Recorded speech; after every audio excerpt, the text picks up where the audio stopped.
And ladies and gentlemen, welcome to the Two Schmo Show. I'm your host, the infamous Orion, and I'm a Schmo. I'm Carl, and I'm a Schmo. A Schmo? A Schmo. Is that 2 weeks in a row now?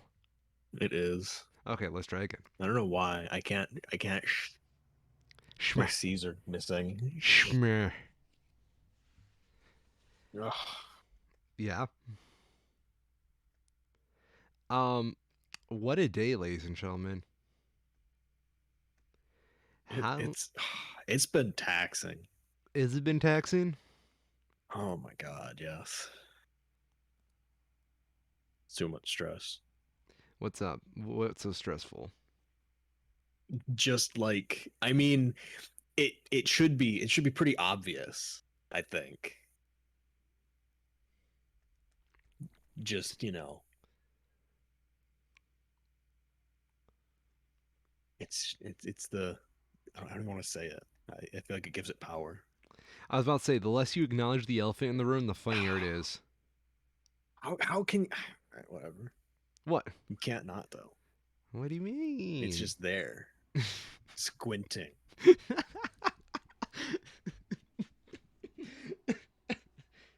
Yeah. Yeah, I knew I needed to get the squinting look. Yeah. Loki charms, everybody. They're a thing. They're a thing for some reason. Imagine being like the Asgardian Viking who was telling these stories around the campfire about the god of mischief, Loki, and like thousands and hundreds of years later, your stories would help inspire this shit eating grin. Mm-hmm. This fucking cursed image. Thank you.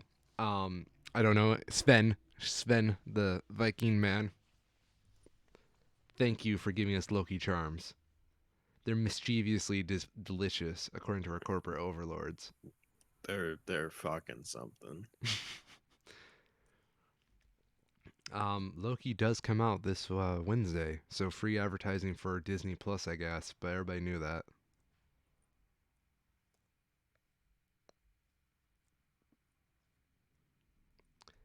Um, yeah. So let's get right on into the news.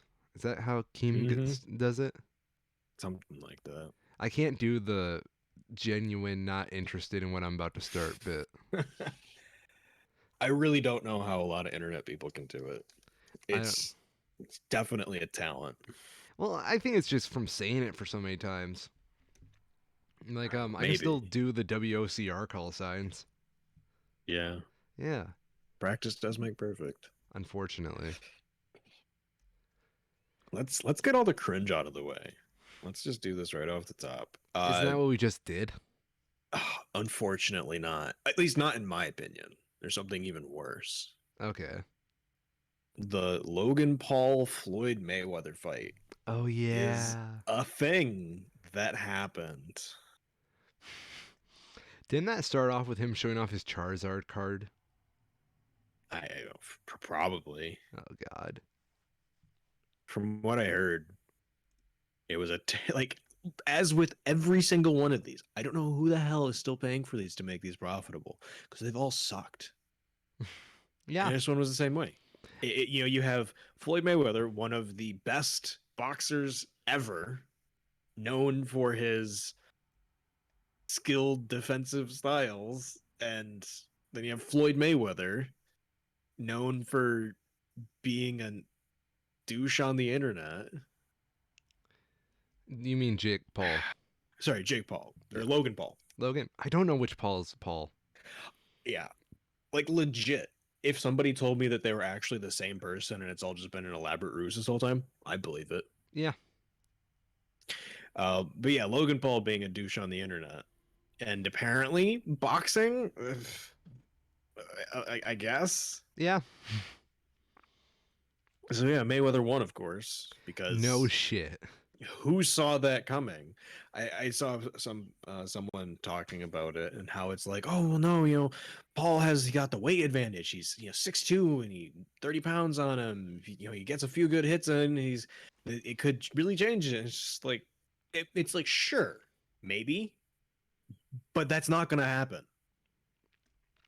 No. It's like, I can't even think about it. It's like someone showing up to like an F1 race in a Honda Fit.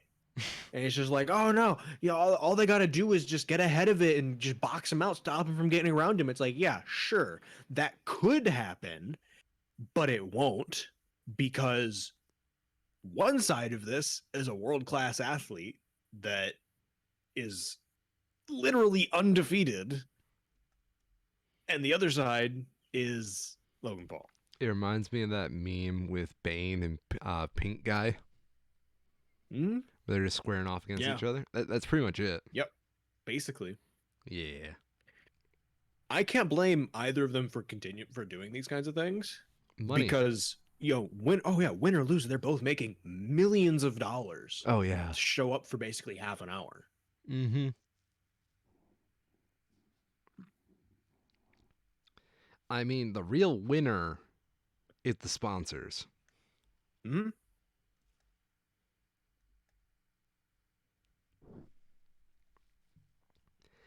Yeah, I didn't watch the fight. Did you? Nope. Yeah. I mean, I sure as hell didn't pay for it. I was about to say, when it's a fight where you already know the outcome, there's no point in watching it. Yeah, and that's how all of these Paul fights have been. They've all been either one-sided, or they get dragged out to the whole time, and they're boring. I will say, yeah. There's nothing worse than a sport event that's boring. Oh yeah. It's entertainment. Yeah. First and foremost, it's entertainment. 100%. No one pays $50 to go watch two guys box and end up just basically hugging each other for 8 rounds. It sucks. Yeah.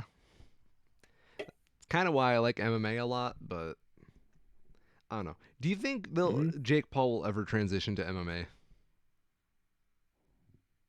I don't know. He fought Conor McGregor, who I think is MMA, but he did it in boxing. Oh God. Like a year after Conor McGregor like kind of fell off a bit. The whole thing was weird. Mm-hmm. I don't think so. I think he's too big. Like, he just seems like his size advantage becomes more of a disadvantage when you get into something like MMA. That's kind of why I was wondering, because the way I think of this is that he's pretty much just banking on people wanting him to get punched. Yeah, basically. Yeah. And because of that, I just want to know how much money he thinks he can get from being strangled. Turns out quite a lot. Yeah.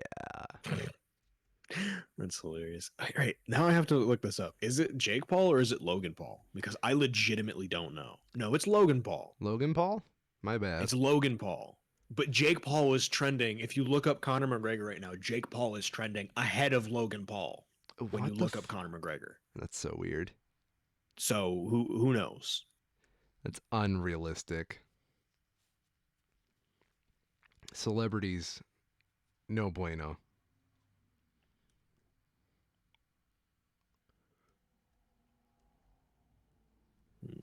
In less cringy news, apparently Apple's having their developer conference this week. Developers are pretty cringe, bruh. Less cringe than the other stuff, though. Yeah. I mean,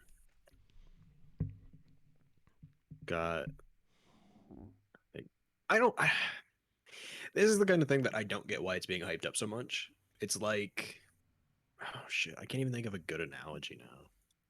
Like, this is the developer conference. It's the Worldwide Developer Conference. We're not going to get revolutionary new stuff from this, you know? Hey guys, what kind of programming language are we going to write in this month? That kind of stuff? Apparently they announced that there's like a new version of iPad OS. Nice. That's it? There's other stuff, but it's like, who gives a shit? Yeah. Why is this trending on Twitter? Because people are just excited that E3's in a week. I, I've been seeing some talk. It's really weird because I've been starting to see people talk about it, yeah. and at the same time, all of the major developers are just having their own conferences at this point. Oh yeah, no. So, The direct has kind of won out against all of this. mm-hmm, yep. Nintendo has their directs. PlayStation has PSX. Mm-hmm. Ubisoft does their own things now with Ubisoft Forward, I think it is something like that. Well, it's probably So it's like, cheaper because you don't have to yeah, oh rent out the yeah. space or hire that many actors. You can just literally do a So you pre-programmed video. and you can do it uh, entirely for yourself rather than having to be allocated a time slot. You can just do it for as long or as short as you want to. Yeah. There's no I'd winning. be I know no losing. right. I'd be really interested to see if E3 goes back more to its roots at this point with less of a focus on the games and more of a focus again on the game development, you know? Oh, it's gonna have to. Because that's how it started, and the Yeah. only reason it changed is because it got so popular. But now, as the games side of it is being shifted over to more independent pieces rather than its own, not a ton of options. Yeah. I think it's 100% probably going to lean that way. Um, especially I don't know. I I would be hesitant. If it was like maybe like 8 years ago, 100% Mhm. certain it would go that way because you had all these emerging technologies and platforms. Yep. But now everything is kind of standardized because the market's settled. There's nothing really to push anything towards a new development style. Hmm. So it's a toss up, really.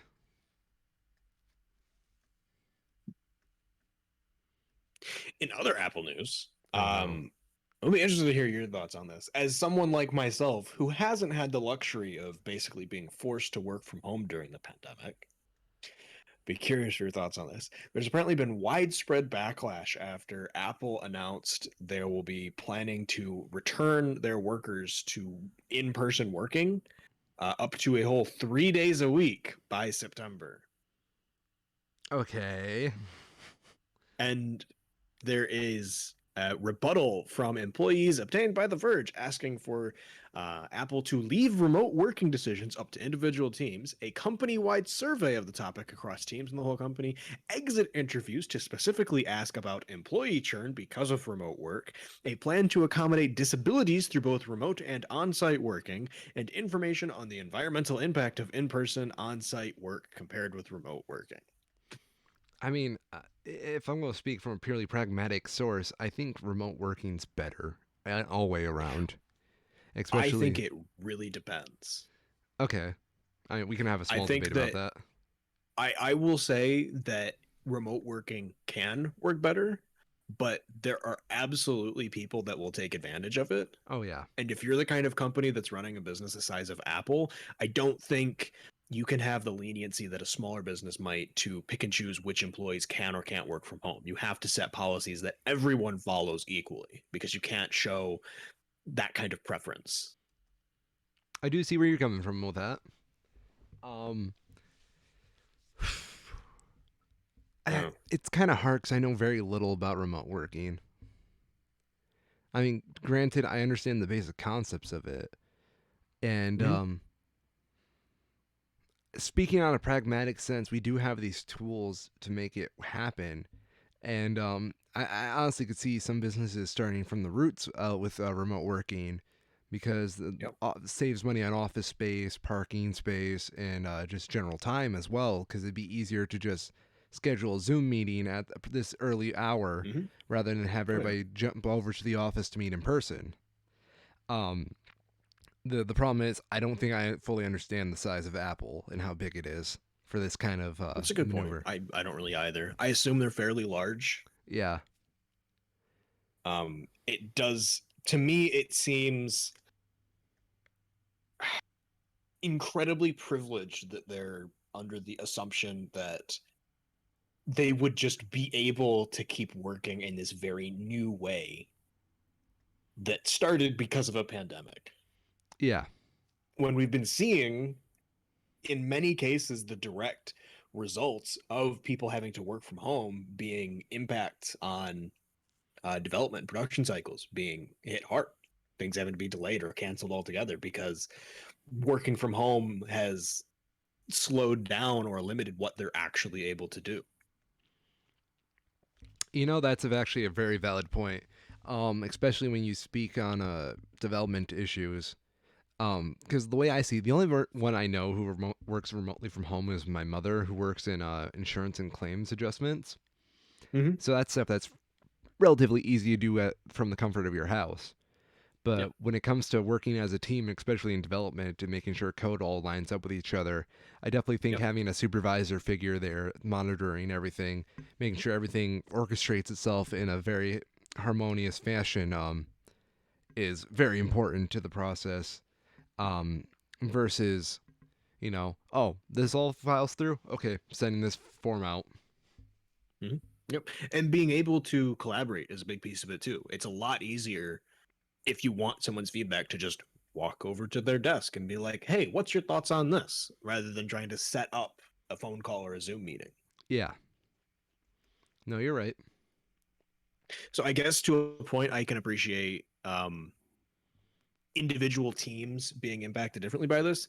That is understandable, but a lot of it gives the tone of like, oh, well, we've been doing this now and we like it more, so we should just be able to keep doing it, regardless of whether or not it's more beneficial for the company at large. Yeah, I mean, when it comes to Apple, they're going to put the company as large Oh over yeah, individuals. but I wouldn't be surprised if they just kind of ignore this. Yeah, We're at a point right now, especially with the chip shortage, where there are companies that are having to start to lay people off because they don't have enough work to do to keep up to pace. So, like, okay, you're having some staff leave. That might not necessarily be a bad thing. And to a point, it might be somewhat, it saves you having to figure out who to cut, right? unfortunately. Um, yeah, man, that's not a happy thought. It's not, but I'm sure that they're thinking about it. Oh, I'm sure they're always thinking about it. Yeah. As someone who got cut himself from his job that he went to college for, I'm very Mm-hmm. cynical about that kind of stuff now. Mm-hmm.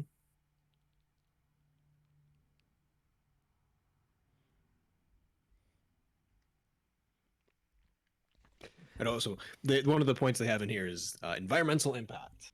Okay. And I'm sure from like a direct comparison, if you're just looking at the individual impact of, a person basically driving into work or not, I'm sure that that is not insignificant. But I can't help but think about how minuscule it must be compared to the rest of Apple's environmental impact on the production side. Oh, yeah. No, I mean, at this point, why would they even care? Mm-hmm. Have you heard the rumors about an Apple electric car? I've heard like jokes, but not anything serious. I've heard speculation. That's kind of just about it.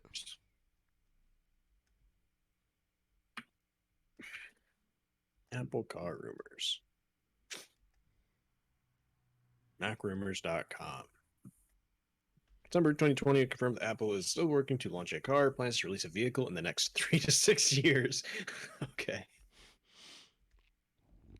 Apple analyst Ming Chi Kuo believes a car won't launch until 2025 to 2027 at the earliest. Yeah, I could see it being something that they want to do because it's probably fairly profitable and I'm sure it'll sell. Tesla. Yeah. Yeah. Personally, I don't know. I I I don't see Apple as a tech brand. I see them as a luxury brand. So Mhm. the idea of them Yep. getting into electric cars scares me for the electric car market because I would like them to be as affordable as possible for everybody. But if It sounds like they're leaning more on the self-driving side of it, yeah, like full self-driving, which is going to be pretty involved. Like right now, we don't have the legal or even besides the legal, we don't have any infrastructure to support self-driving cars at large at the moment. Oh yeah. So I wouldn't be surprised if that is a part of why it's taking so long. It's also saying here that they apparently are looking, at the time this article was published, they were looking to put the deal together with Hyundai Really? to basically OEM. So I could really see that if you're Apple, rather than making your own car, you have like the Apple version of, a Hyundai Sonata that's already an EV. So you're not making a whole new thing, you're just buying a special edition kind of it. I see what you're getting at with that. Mm-hmm. Interesting. Did you know Square Enix once made a car? Square Enix. No, I didn't. Yeah. They made a car for the promotion of Final Fantasy 15 and they sold it at like a private auction. Cars are weird. Yeah. Oh, it's just an Audi. It's literally just an Audi. It's literally just okay. I mean, I get it. It's neat. Yeah. I hope someone bought it and enjoys it. But yeah, that's an Audi, all right. It's sleeping in some rich kid's private garage. Probably. But yeah. Looks neat.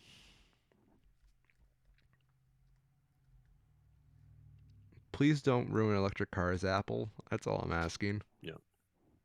Yeah, I really don't think that Apple would be able to have much of an impact if they even wanted to. Just because I don't think they could hit the scale that would be needed to have an impact compared to someone like Volkswagen going all in on EVs like they're talking about. Oh, I think so too.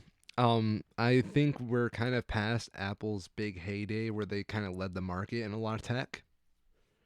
Not because they're not good at it, but mostly because there's so many imitators nowadays that I feel like every time they Yeah. try pushing some market, the imitator crowd comes through. Like look what happened with tablets and whatnot. Mm-hmm. Yeah, I don't know to say either way. I kind of that's one of the big lies about Apple, is that they put themselves as luxury, as, prestigious, but they're really not. Yeah. Like you can go out and buy what? Let me look up an iPhone 7. You can buy an iPhone 7 from Walmart, used, granted, but like who gives a shit? It's still an iPhone for $150. Okay. It's not exclusive anymore. Yeah. It's just the appearance of it. Even a brand new MacBook, one of the brand new iMacs that's all fancy, and it starts at like $700. It's not cheap, but it's not like luxury. I don't know. They've done a very good job at marketing. Yeah. I don't know how well that would translate over to a car, though. The iCar. Yeah. The no windows. The window. That's the joke, right? No windows. Oh my gosh. It would have to be self-driving at that point.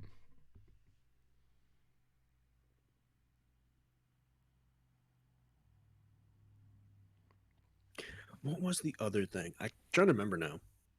Oh, yeah, Tesla. Let me see if I can find this. Supercharge, is that what they call it? Supercharger. So Tesla made an announcement that they're going to be expanding what they call their supercharger plants, which are basically like, I guess, kind of gas stations, but for electric cars. Okay. That are meant to be incredibly fast charging. There's apparently Portage. What? Where is this? Let's zoom in.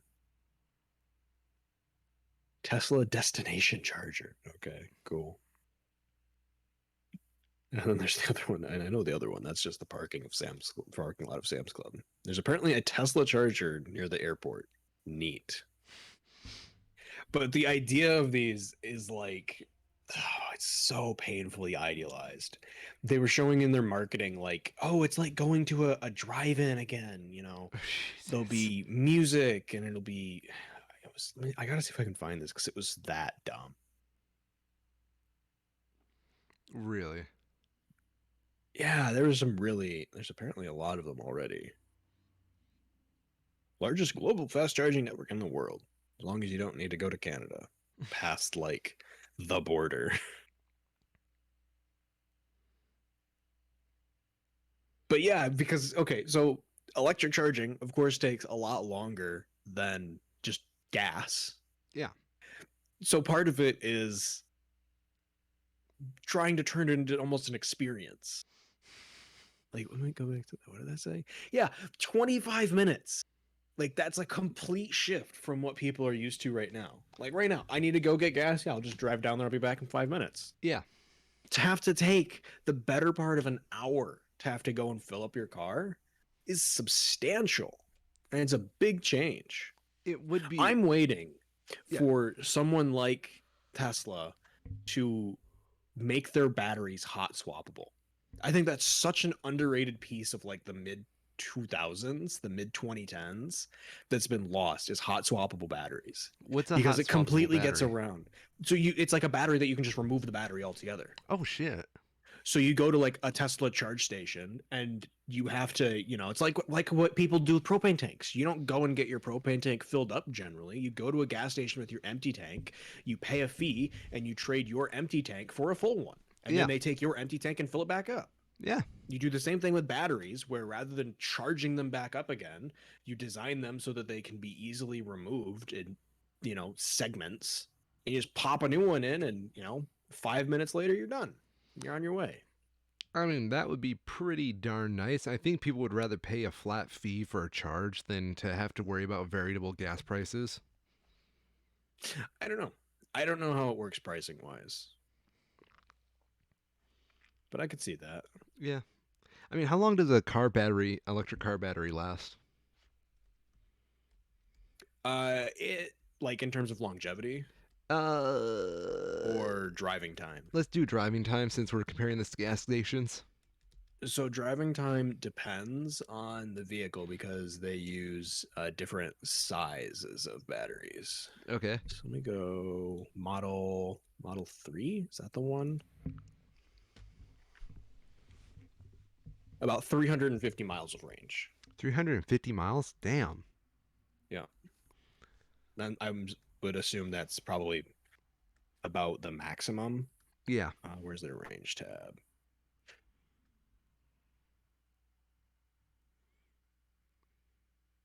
But I mean, that's more than enough for most people Oh, yeah. to do whatever they need. It's really just doing like long distances where it's a greater concern.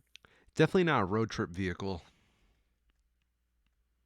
I don't know if what they're talking about with their supercharger stations actually happens. That could change. If you can set out your route in advance and know, okay, there's a charge station 250 miles away from me that I can guaranteed stop at 24/7 and sit there for half an hour, maybe not. But it's not there yet, but this is the kind of thing that could make it there. Yeah. I definitely can see it. It's just a matter of It solves one of the big problems that it's facing. my worry is places in the US that can't get these places in. So it effectively gatekeeps electric vehicles from entering certain parts of the country. Right. So like look at Portage. Yeah. Let me go find that map again. Like Portage is Kalamazoo in general is not small. It's Yeah. not poor. The fact that there is realistically their website's kind of broken now. That's a shame.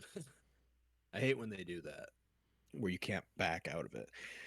The fact that there is one official Tesla charging plant, supercharger. It's a destination charger. It's not even a supercharger. If you want to get to a supercharger, you have to go up to where the fuck is that? Oh, it's a destination again. I don't know what the difference is. Grand Rapids has 1, 2, 3 of them.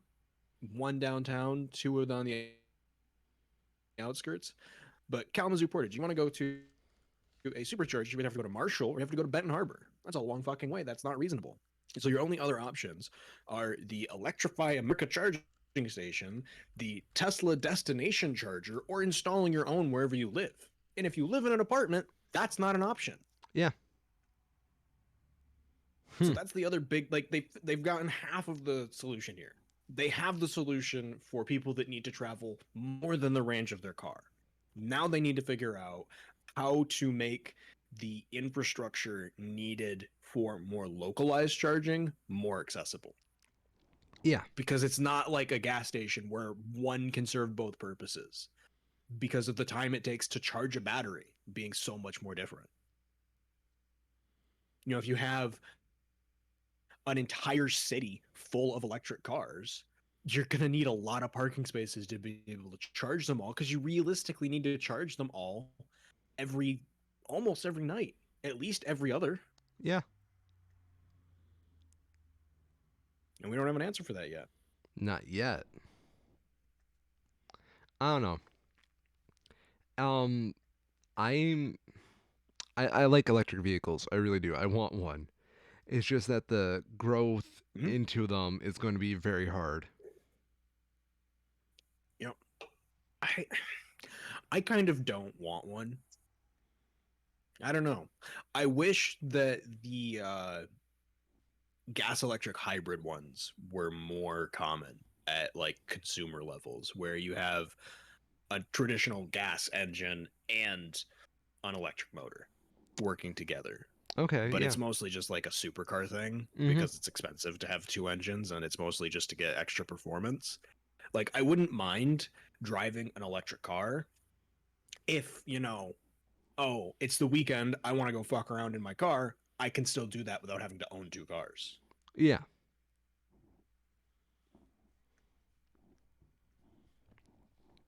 I got you. Yeah. I don't know, for a lot of people that's not even a factor. They just don't care because most people aren't car I'm not a people, car but person by at I'm a car all person. I means. like my cars and I want to use them. Oh, interesting. So here's the comparison between the destination chargers and the superchargers. The superchargers are good for 120 kilowatt hours, and there's 8 spots at them apparently. The destination chargers are only good for 8, and they have 3 spots. Hmm. So that sounds more like the kind of charge it overnight kind of system that's much more common. But like in the entire city of Kalamazoo and Portage right now, of publicly available electric charging stations, there are 8 at the Sam's Club near me that are owned by a solar company that is next door to the Sam's Club. They share the parking lot, and there's 3 at the airport. So there's 11. We have 11 spots to charge all of the city of Kalamazoo. Yes. Good job, Tesla. We've done it. We've solved all of our problems. You're welcome. That's the thing that concerns me about these companies that are like, oh yeah, by 2030 we'll be all electric. Can we get there by 2030?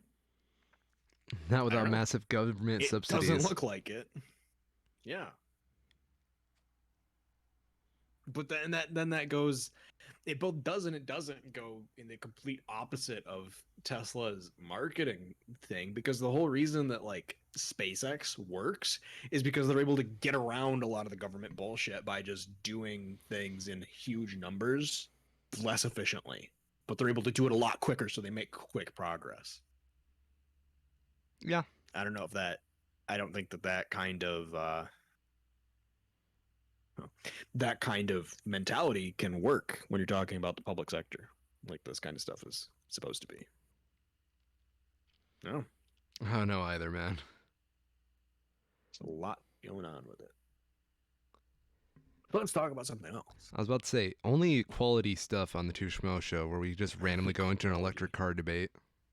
Yeah, yeah. The U.S. has approved the first new Alzheimer's drug in almost 20 years. Go on. Aducanumab apparently targets the underlying symptoms of, or the underlying causes of Alzheimer's, which is the most common form of dementia. So it's approved for use, which is good. It should also mean that it will soon be approved for use in the UK by their, I don't even know what their FDA equivalent is, but the equivalent. The old way So the people... FDA said that there was substantial evidence that Aducanumab reduces amyloid beta plaques in the brain, and that this is a reasonably likely to predict important benefits to patients. Mm-hmm. This is also a pretty good example of the difference in scale and speed between COVID vaccines and how the regular process is, because the actual application for a drug like this in a vaccine isn't that different. And for comparison to what someone like Pfizer did with their COVID vaccines, for this drug, they started their late stage trials in March of 2019 with about 3,000 patients. Interesting. Compared to COVID, which was started in, God, like the late stage trials were starting in September 2020 and we're basically done by November. Yeah. So, and it had like, you know, a magnitude of more participants in it than this one did. Ain't trusting no new drug. Mm-hmm. The new drug targets amyloid, a protein that forms abnormal clumps in the brains of people with Alzheimer's that can damage cells and trigger dementia, including memory and thinking problems. That's a weird way of phrasing that. Communication issues and confusion. Hmm. Described as being one of the first types of Alzheimer's treatments that targets the cause rather than the symptoms. I mean, Neat. neato burrito. Yeah. Looks like we won't have to deal with Alzheimer's in our lifetime. I don't know. I don't know either. Technically, people still die of the Black Plague, so, you know, anything's possible. Fair enough. There's actually a study. I don't even have it pulled up here. I remember this, though. Apparently, a study was taken asking about if a product, like a pill, was made that could basically grant immortality. The question was whether the person would take it or not. And apparently, only about 60% of people would take it. Really? And of the people who would take it, some ridiculous number, like 85%, it was huge, said that they would prefer to stay at their current age. But which I think is absolute bullshit. yeah. Assuming they had like an actual fair distribution of ages, I don't buy that. Yeah, I frankly don't. I believe that's very skewed. Mm-hmm. Unless that 40% was just the elderly population who are like, I'm just fucking sick of this. Yeah, but like only 60%. I don't know. I mean, would you take it? Oh hell yeah! Oh yeah. I mean, Absolutely. if you're going to be immortal, you are going to have to wait till the sun dies out. Mm-hmm. I mean, the thing with this kind is that, you know, let's say something does happen. I mean, I can't think of any circumstance where, like, it doesn't make it so you can't not die, presumably. Yeah. So, like, I feel like there's still ways to work around it. I don't know. There's a really cool piece by a YouTuber I follow called by the name of Exerbia. Okay. Let me see if I can find this. He does philosophy type stuff. Let me look this up here. He doesn't post a ton, but when he does post, it's usually pretty good. He has a piece called Misery Was that I highly recommend. It is very well done. Gives me tingles in my brain when I watch it. It's just very well produced. I'll send you a link. Yeah. I mean, philosophy is based. I love philosophy.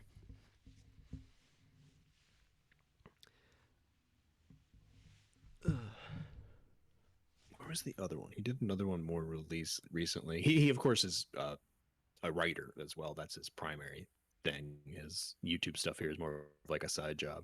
He does a good job of it though. I mean, like, most people are writers nowadays. That's the thing. That's true, yeah. Because, like, everything you're surrounded by is writing. Um, Mm-hmm. YouTube videos, the news, any form of media, it starts as a piece of writing. And it's very Yep. distressing to me to see, like, people not acknowledge how important writing is in that larger context because, well, this is all just different styles of writing at the end of the day. Even what I'm doing Mm-hmm. is improvising writing on the top of my head right now Yeah, when I'm technically, yeah. expositing my beliefs on this writing.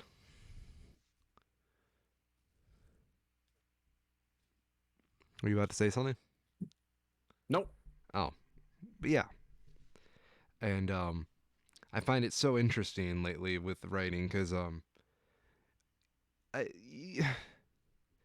writing forms and structure right now is at a very pivotal moment where the people who aren't acknowledging what's writing or not are deconstructing structure a lot.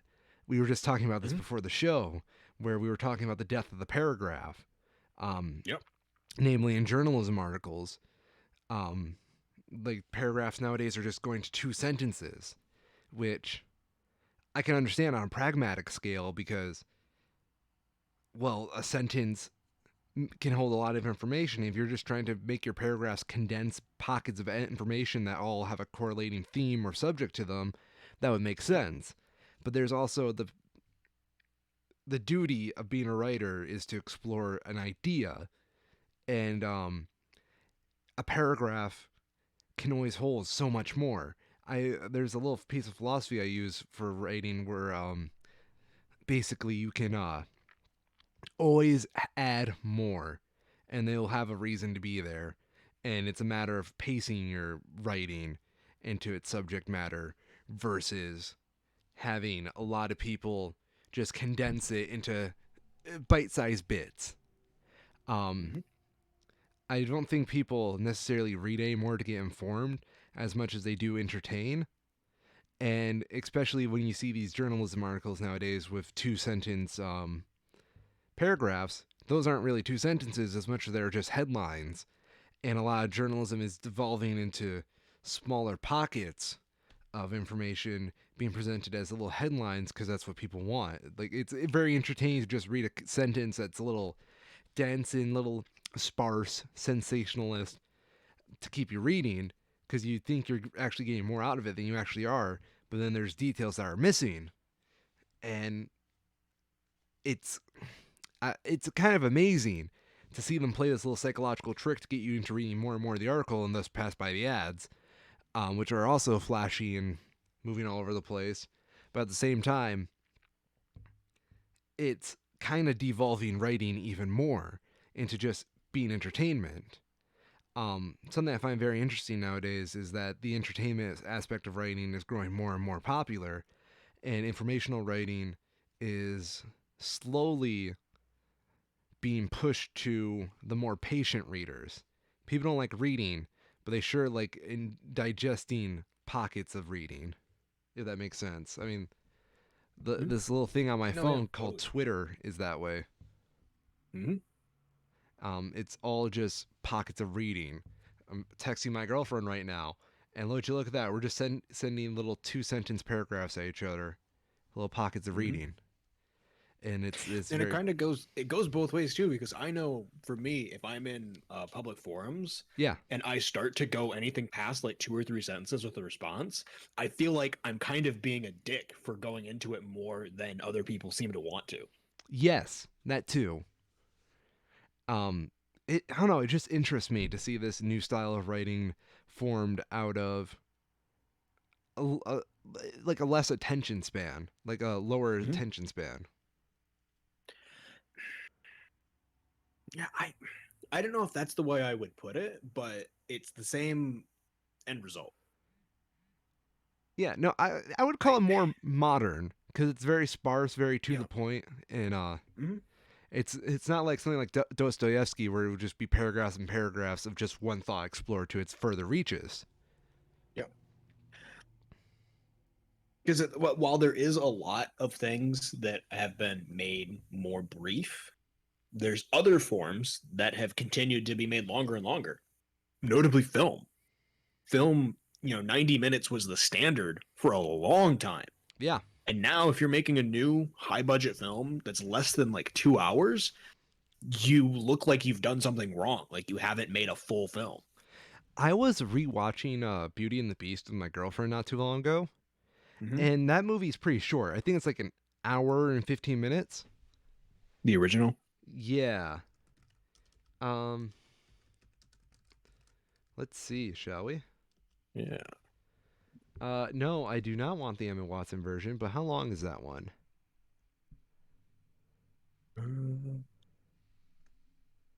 That's one of the other things that really frustrates me is it's unreasonably difficult to find runtimes for some movies. Isn't it? It's like no one keeps track of this shit anymore. Beauty and the Beast 1991. Like I shouldn't have to type runtime. It should just be there. Hour 32 An hour 32? for the 1991. And then the 2017 is 2 hours 19. So Where they the added 50 minutes. Yeah. That's interesting to me because like when I was watching Beauty and the Beast, I thought like how well paced it was. Like Yeah. it doesn't really stop, but it doesn't really overload you with stuff either. It's like Avengers Endgame as well because that's a 3-hour movie, which is pretty insane. That also is just interestingly paced. And then I'll watch something like what's a bad movie? A bad movie. I don't know. Because the worst thing Like, about anything that's bad in quality yeah. writing wise, it feels like it takes forever to get through. Mm-hmm. Yep. Yeah. It's just interesting to me that I think that little pocket writing styles are developed so they can keep your attention rather than run the risk of losing your attention. And especially when you look at movies nowadays, which again, writing, Oh yeah. they seem to want to keep you in there longer to what's the word? Justify your purchase of a ticket.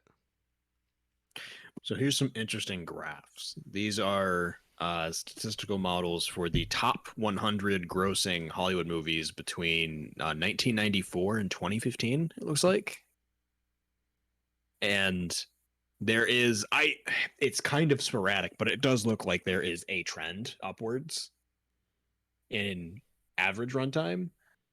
But I feel like looking at the histogram chart below, where you have a pretty normal curve of like average runtimes, where you have, your really low extremes, your really high extremes, everything else kind of clumps around 120, 100 minutes. Yeah. And then at either end, you have big peaks of under 80 and over 170. Yes. It's very interesting that it works that way. Very interesting. But it makes sense. I think that one of the things that it's like with any form of media, as it continues to be expanded on and people just generally get better at it, people learn from each other, right? Oh yeah, that's how art works. Yeah. So when you have someone like Peter Jackson, who comes out and makes three-hour movies, and they all do incredibly well, people can then study those to learn how they too can properly pace longer films. Yeah.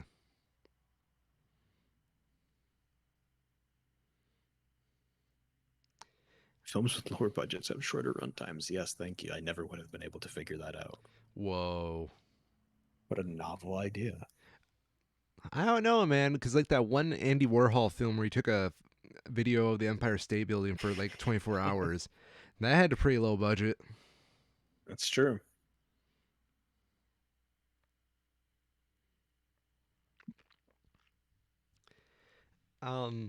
Yeah, it's just interesting to me to see how writing accommodates for attention spans nowadays. Yep.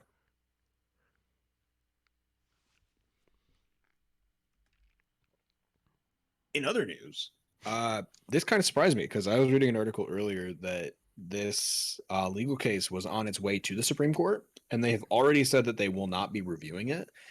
The Supreme Court has refused to hear a case regarding mail-only draft registration. Really? Yeah. It seems to indicate that the prior case, when was it brought up? 1981 was when the Supreme Court last heard a case regarding the draft. 40 years. And at the time, it was basically ruled that discrimination in the draft on the basis of sex was okay because women shouldn't be in the military. That was basically it. Women shouldn't be in combat roles. So it's like, yes, the discrimination justifies our discrimination. Yes. Our brains are too big. Big brain. And now they've just outright refused to hear the case. That's so bizarre. Yep. I thought the big evil oil companies would love having more people to draft into the military in need of special reasons.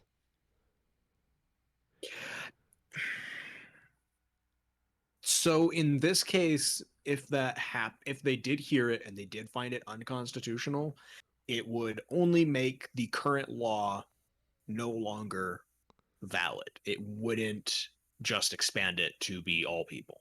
Really? Yeah. So in order for that to happen, a new law would have to be passed that said that. Oh boy. A whole Supreme Court of Republicans don't want to do more things to do their job. Yeah. It's really dumb. It really is. And this should be such an easy thing. What was it?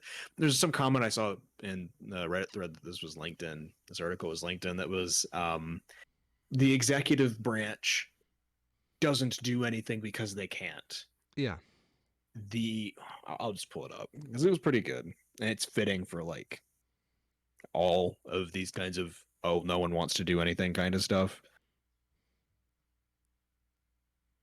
It was basically the executive branch doesn't do things because they can't.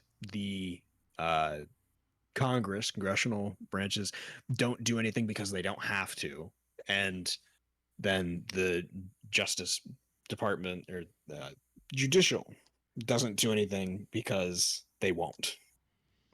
Nice. It's just like, yeah, that sounds about right. And then no one takes responsibility and nothing happens. I love democracy. The last piece of real news I have,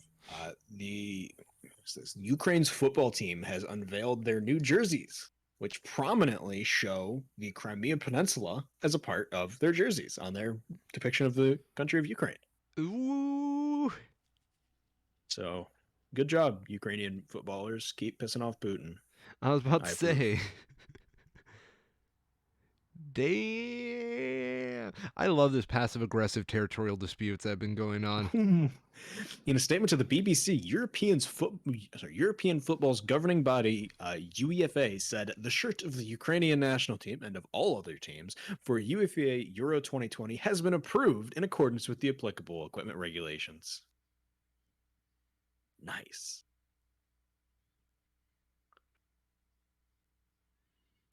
Apparently, a slogan on the back reads "Glory to Ukraine." Love it. Mm-hmm.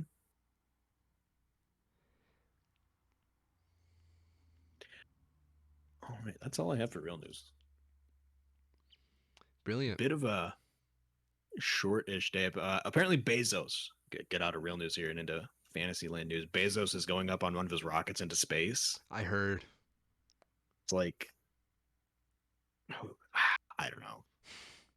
Go on. This is the kind of thing that it's only notable because it's Bezos. Yeah. I find that very dumb. It's not fair. It's just dumb. What is space for them? That's the question. According to Blue Origin's website, the company plans to launch its passengers more than 62 miles above the Earth's surface, allowing them to experience microgravity. Microgravity? Yes. just slightly less gravity than normal because you're up high. Yes, that's how gravity works. Yeah. There's It's less just like, atmospheric pressure. it's not like he's the first to do this. Other people have already done this. It's not like he's even the first in his company to do this. Blue Origin's been doing this for a long time. It's just Bezos is going to strap himself to a rocket. But it's not even like that's even too dramatic. They're going to be going through this carefully planned and executed flight procedure that they've been practicing for years now. But the boss is on board. So don't fuck it up. Or And if you people don't, seem to give a shit. And I don't get it, Bezos is the fucking Royals of America. I guess. Like I don't know if you get this, but I think I'm kind of convinced that Instagram and all the social media websites around me are giving me targeted like posts based off the people in my area, and I know I live in a very material community by surrounded by very material people, because a lot of the people around here and a lot of the things I see are things that worship Bezos as a god because he's so rich. Like Mm-hmm. he's some kind of super fucking genius for not paying his taxes. Right.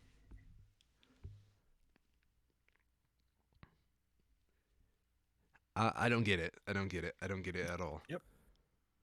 I thought the phrase was "mo money, mo problems." Let's see if I can find this one. G7 international taxes. Will that blow it up? The G7 had a meeting last week where they actually reached a deal regarding an international minimum tax rate of 15%. Ooh.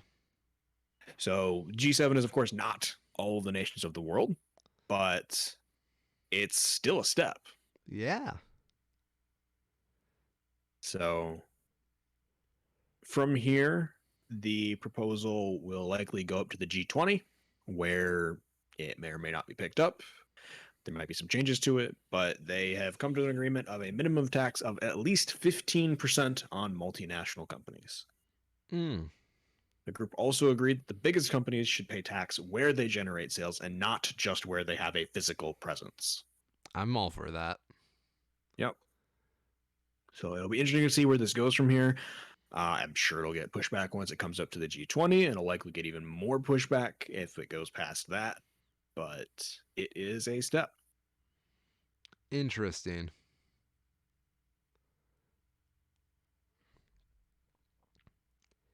Okay. Is it time to talk about not news? I think it's time to talk about not news. I think not news would be very great right now, considering all we Yeah. got to hear today is bad stuff, and then Bezos gets to go into space because he has more money than us. So Loki starts on the 9th. I couldn't tell. I still think it's so weird that they're doing it on a Wednesday. Isn't it weird? It feels weird. It's part of the marketing as far as I've seen. Because the idea is, oh, Yeah, you're expecting this I on a don't know. Friday.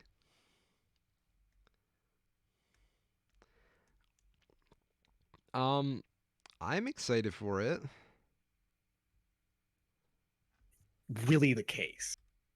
I feel like something must have just happened and they're just sort of playing along with it and they made this up to fit whatever actually it was that happened. Based. Let me check something.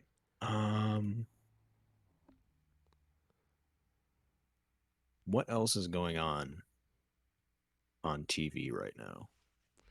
I really don't know. It's more what's really going. I think I know. I have an idea. I think I have an idea too. What's your idea? I think it's for monthly subscriptions. Oh, yeah, I don't know actually. Because if you look at the end of this month, it ends on a Wednesday, which would be for Oh, yeah. yeah. So if you have someone who buys like maybe 6 months of Disney Plus through some kind of like Mhm. package or something like that, and you have a show that ends on a Wednesday, It would be more Hmm. of an incentive for them to get up another like 6 months or an extra month just to see how this show goes out. Yeah, Yeah. that's less cynical than I was gonna say. I was gonna say because of competition. Uh, Netflix has some new show called Sweet Tooth Oh that is yeah. apparently uh, the first episode aired last Friday, and I would assume it's going to be a weekly Friday thing from here on out. So maybe they just don't have confidence that it'll compete fully if people have to pick one or the other. I love how we went to streaming to get away from scheduled television, and now we're back to Yeah, right. appointments because that's the only way they can compete with each other. Yeah.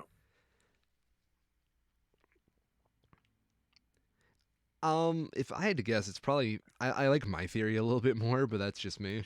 I do too. But that was just something that I thought about because I know that they've been pushing the marketing really hard for a few of the Netflix exclusives. Oh yeah, I There's find it one thing I interesting. saw. Go on. Go ahead. You go ahead. I find it interesting how Netflix is really trying to catch up on the comic book stuff because they've taken a lot of indie comics and adaptate them, Mm-hmm. adapt them. Um, and it's really interesting to see what they choose. Yep. I'm I waiting. was gonna say that on the marketing side of it, apparently they bought the front page of some newspaper, like the whole front page, and they had it mocked up to Yes. look like a news story. Yes. Actually, we had that newspaper at my store. It's so dumb. Dude, there were people who thought it was real. Oh, of course they do. It's goddamn newspaper. Yeah. Same reason like with the War of the World shit back on the radio. People thought it was real because people trust their radio stations. Yes.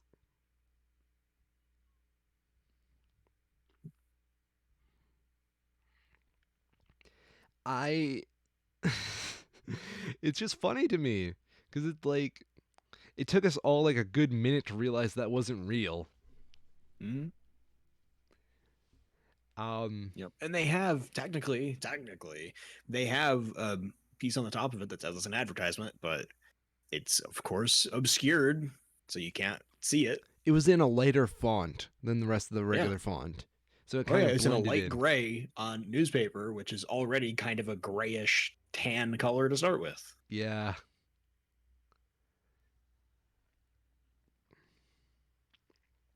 It's it's a thing. Mm-hmm. I heard Sweet Tooth was actually a good comic. I don't know about the live action though. Oh yeah, no, I've heard plenty. I've heard it's definitely good. And it's got the first episode has a 98%, so I assume it's fine. Yeah, But I found that kind of shitty of them to do. I'm not surprised. Yeah. We actually have quite a few movies to go through, though. Ooh, and then we had Yeah. a segment from last week, um, Oh yeah. that we couldn't do because of I had to go to work, but I got tonight Yes. off, bitches. Hell yeah. Okay. Be great if I could remember what it is. What are the movies? Anyways, movies. So one of the big ones this week is In the Heights. This is. Let me see if I can see this. I'm pretty sure it's a musical. I believe it's similar to Hamilton because it's made by Lin-Manuel Miranda. He produces it. I think he wrote it too. He at least produced it. I believe this is an adaptation of a stage play. Look that up because I'm not sure. Hmm. Gives me some. Oh shit! I can't remember the name of it now. That's embarrassing. Oh, thank you, Google. West Side Story vibes. Apparently, there's a West Side Story 2021. Oh yeah, We'll come back to that. my girlfriend desperately wants to go see that. Huh. But In the Heights, it is a musical coming out on the 10th, so that's Thursday. It's a weird day. Creator of Hamilton, director of Crazy Rich Asians, invite you to the event of the sun, blah, blah, blah, blah. Lights up on Washington Heights, son of a I can't say these words because they are not in my native dialect. Cafecito Caliente. The scent of a Cafecito Caliente hangs in the air just outside of the 181st Street subway stop where a kaleidoscope of dreams rallies this vibrant and tight-knit community. At the intersection of it all is the likable, magnetic bodega owner, Aznavi, who saves every penny from his daily grind as he hopes, imagines, and sings about a better life. In the Heights fuses Lin-Manuel Miranda's kinetic music and lyrics with director John M. Chu's lively and authentic eye for storytelling to capture a world very much of its place, but universal in its experience. Currently 96% with 85 reviews. I'd assume this is going to be good because basically everybody involved within it is kind of talented outside of this. So, I mean, how bad can it be, right? The prequels, because that also had a whole bunch of talented people behind it, and look how those turned out. Sure, I guess that's fair. I'll be interested to see this once it gets more of a wider release. I assume this is... Oh, it's available for streaming. Where is it available for streaming? I wonder.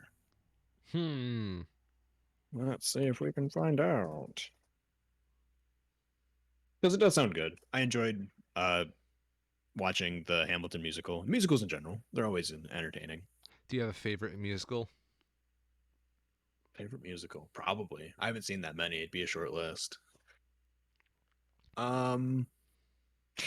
Technically, I guess Producers is technically a musical.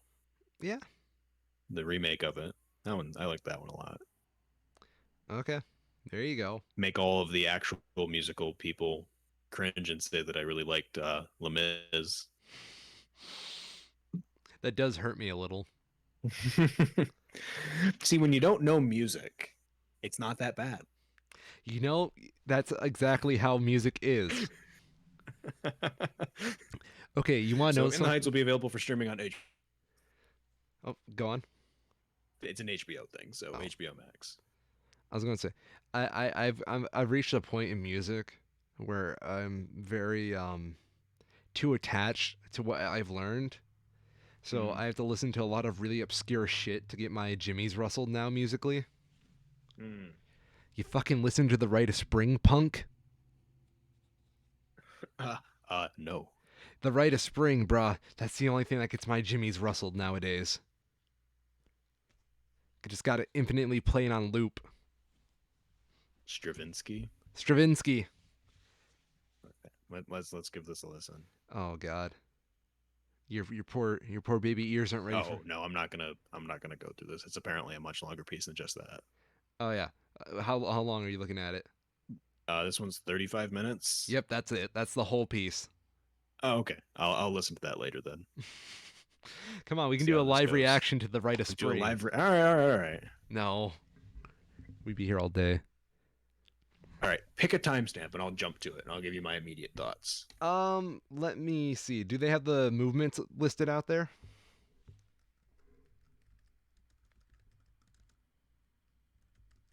Total is 35:58. Okay. So, they don't say the movements, do they?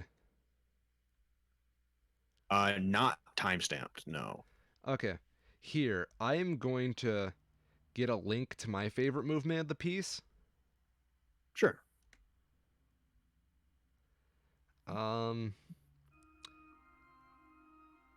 Luckily, I can play this because it's copyright free. Nice. Yeah, I think this is it. Spring rounds. This is my favorite movement.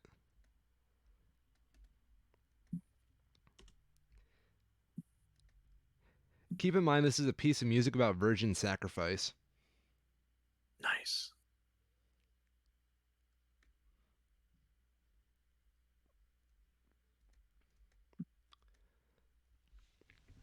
Igor Stravinsky's The Light of Spring, Spring Around Dances. Moment 4 out of 13. Wait.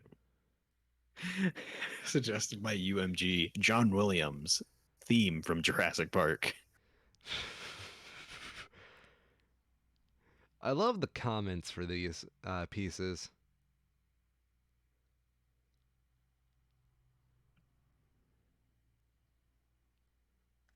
This is much quieter than the other one. I turned this up a bit. You might want to be careful with that. It starts off quiet, but then it gets really loud.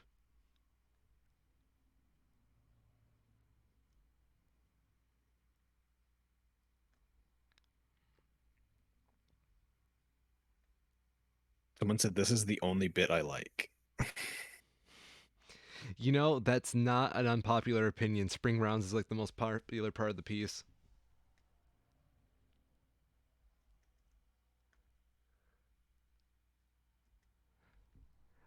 For those of you that don't know, when this piece of music premiered, it caused a fucking riot.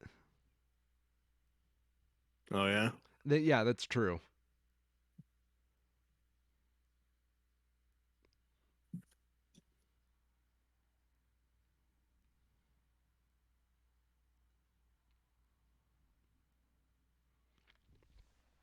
Really, I recommend that anybody listen to this because it's one of those things that changes your musical opinions.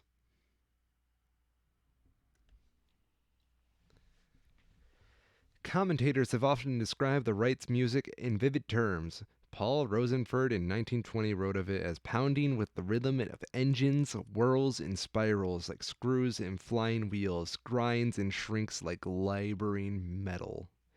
In more recent analysis, the New York Times critic Donald Hehanna, I think I'm pronouncing that right, Henenha, refers to great crunching, snarling chords from the brass and thundering thumps from the timpani.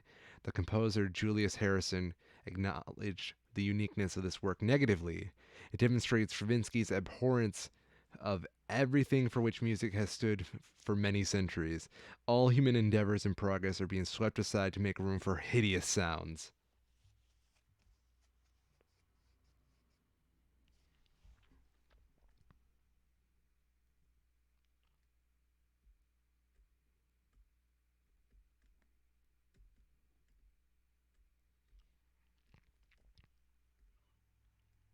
Wow, the Wikipedia article actually has like the actual sheet music. That's kind of cool.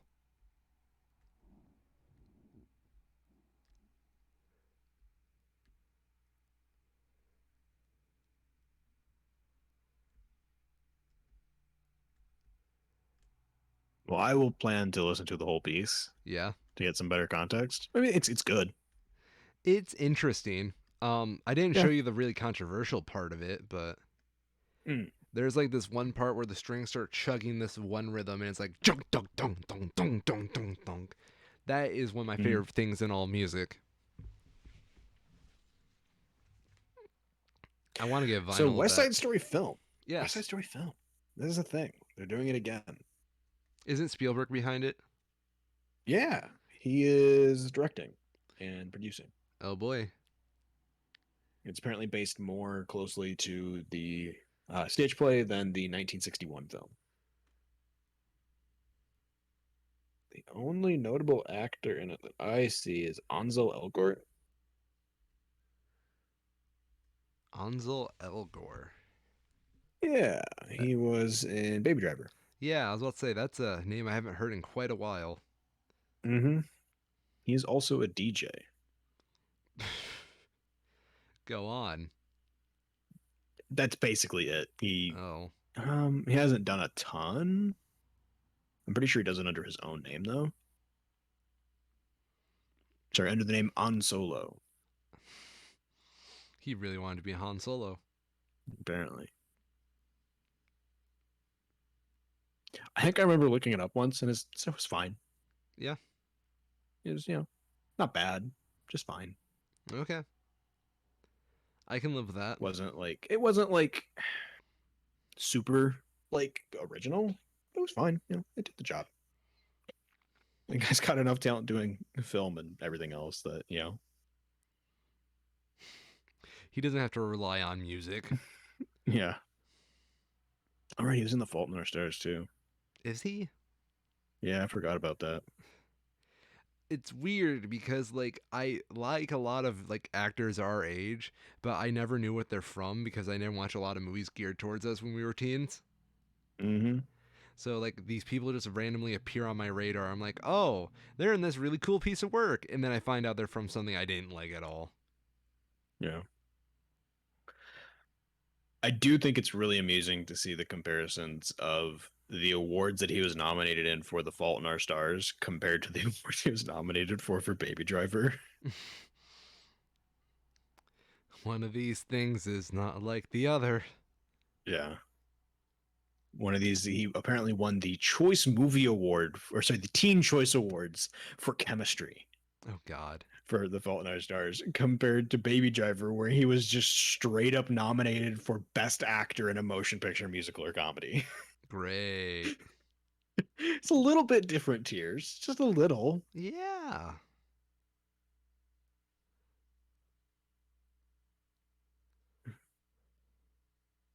Okay. There's in fact more movies though. More movies. Crazy, I know. There's more than one.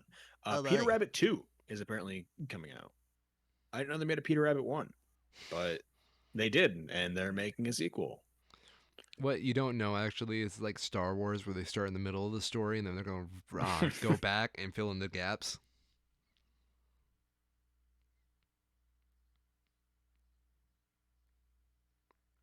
It's apparently doing fine. Just It's a fine. family movie, so there's a lot of reviews that are just like, it's not a masterpiece, but I enjoyed myself. It's a family movie, so who cares? That's the Yeah. kind of sentiment I'm getting. I'm just glad to be in the theater again. Yeah. My kids shut up for 2.5 hours and it was great. Yes.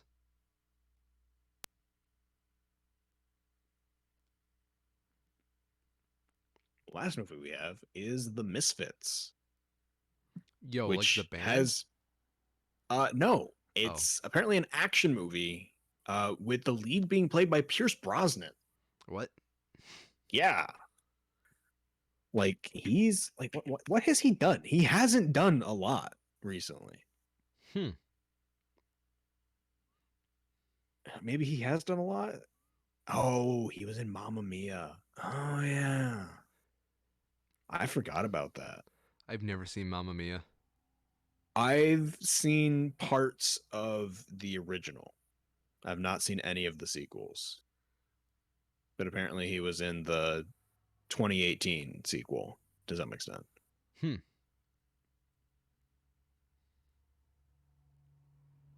He's not done a ton though. He was in Percy Jackson and the Olympians. That's a shame.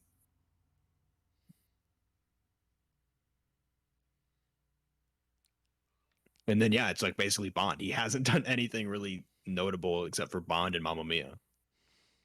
Do you really need anything else? I mean, it wouldn't hurt. He's not considered one of the best Bonds. Really? Yeah. Like some of his stuff is pretty good. But like if I would highly recommend anyone who hasn't in a while should go back and rewatch Die Another Day because it's really not that good. Oh, really?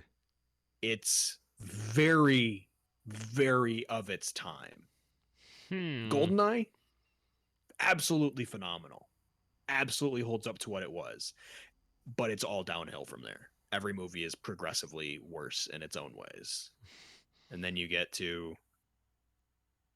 uh, Die Another Day, and it's just like, yeah, there's a reason that they made some pretty major changes going to the next one. How you gonna feel when Tom Holland eventually becomes a Bond? Tom Holland as a Bond. I would be very surprised because I've heard his English accent and it's not Bond. Like not his accent because he is English, you know. Yeah. I can't see him being a Bond. He also still looks too much like he's 12 years old. Yeah, he needs to grow facial hair. Mm-hmm. I could see Tom Holland pulling off a good beard. You say that, but have you seen Tobey Maguire with his shitty beard? You're not wrong.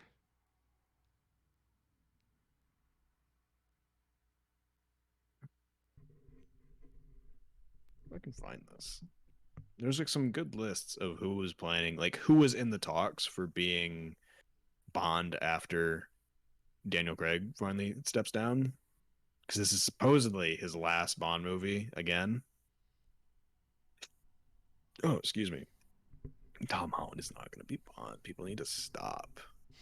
I just said that as a shit What? post. Okay, people are apparently actually suggesting it. No way. Some of these are just dumb. No way. So this is Esquire. Here's the list from Esquire. We have Shawna Lynch. I do not know who that is, but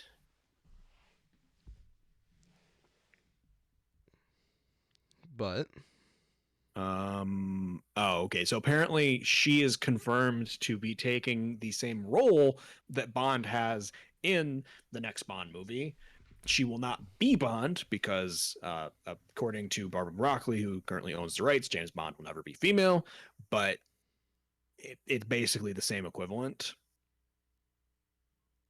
One of the other people whose name's in the talk is Reggie Jean Page. I do not know who that is either, but that's it. Then we have Tom Holland. Like, no. Just no. After that, there's Cillian Murphy, who, if I remember right, played Scarecrow in The Dark Knight. Or Batman Begins. Okay. And The Dark Knight. He plays Scarecrow. Okay. So, like, I can't see him being a Bond just because of that. He always, I don't know, that's how he is in my view. He's always in that sort of like middle-ish villain kind of role. But to be fair, he's done a lot more than just that. He was in Dunkirk. I don't remember who I don't know. I don't know. I can't see that either. Tom Hardy, not really. He's too rugged to be Bond. Yep, he's not refined enough. Yeah. Robert Pattinson, that will be very heavily dependent on the upcoming Batman film. Yeah. He's still a bit young, but if he's able to shake off the Twilight shit, I could see it. My thing is, like, if you could find something between, like, Holland does have that refinedness, but it's because he's so fucking young. Right. He's not even that young. He just looks really young. I know. I guess he is pretty young, but he looks a lot younger than he is. There's a reason he's playing with basically a teenager in the MCU. Oh, I know. But Hardy, I think, could definitely be a good Bond if he wasn't so rugged. Does that make sense? What does he look like without his beard? Let me look this up. I have not seen him without his beard in a long time.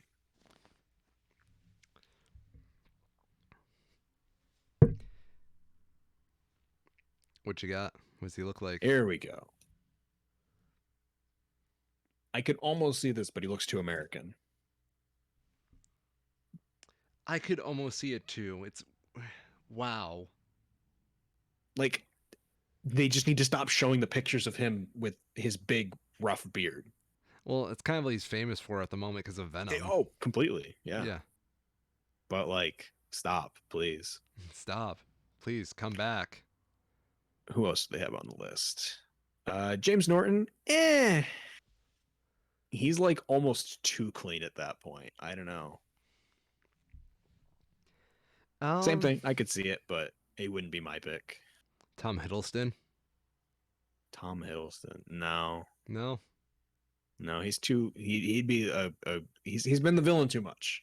It'd be too much of a tonal shift. So you need. They literally have an ad with him for Jaguar where he's just like, "Yes, villains drive Jags."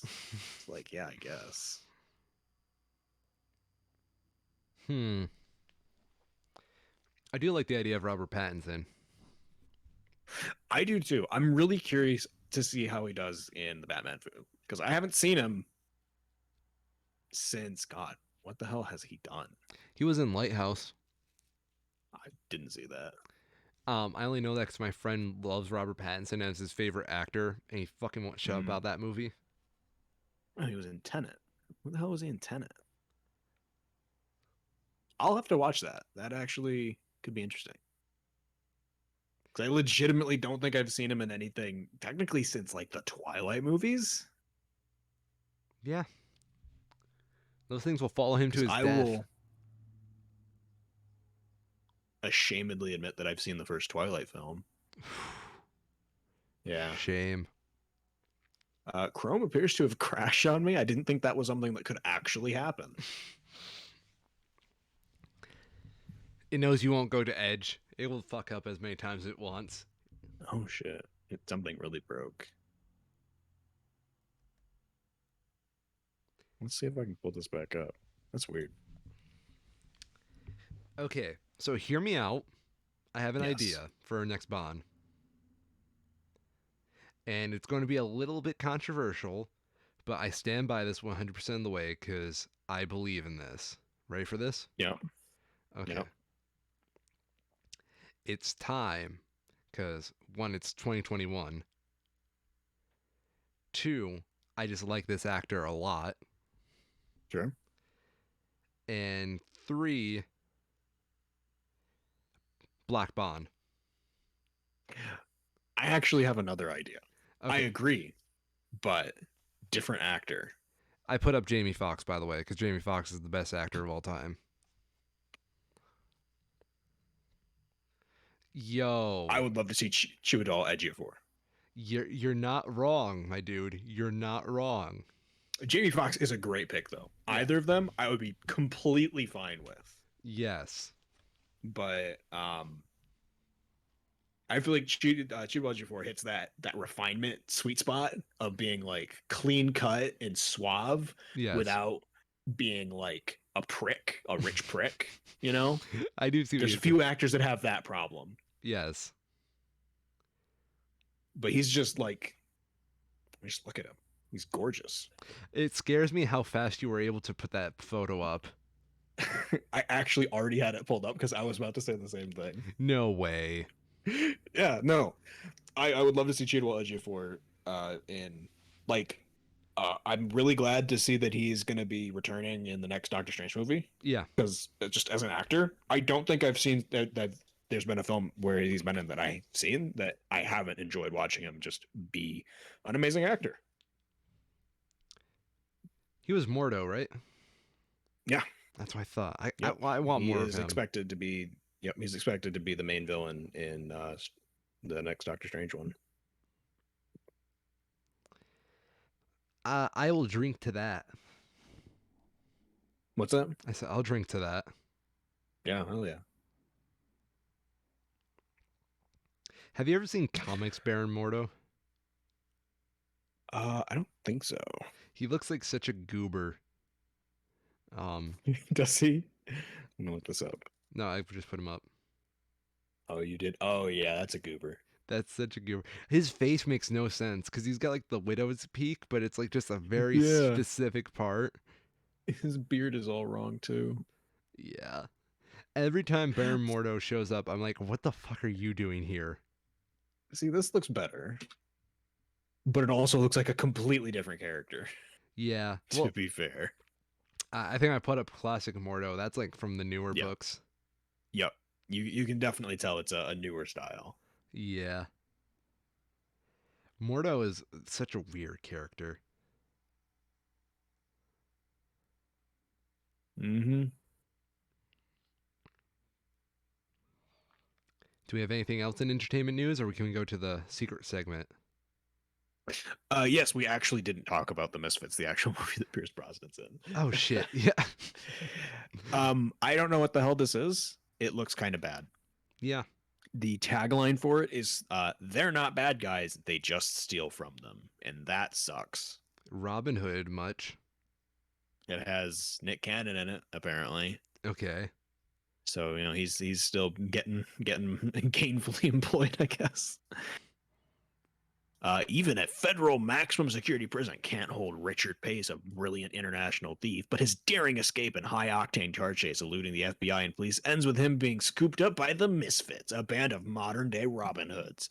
Led by the eccentric and charismatic Ringo, with Violet, the Prince, and Wick, with Pace's daughter Hope, a mysterious group who do devious things for all the right reasons. Yeah. Wow. They're going to steal millions of dollars.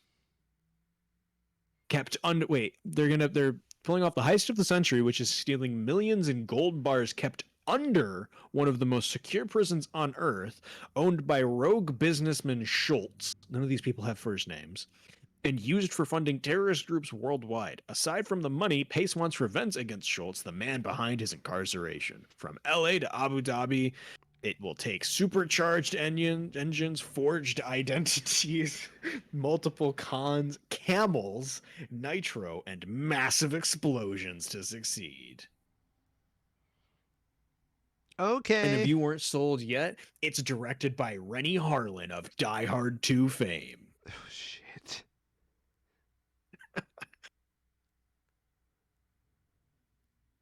Yeah, I don't get it. I don't get it. This is for guys with low testosterone. Apparently,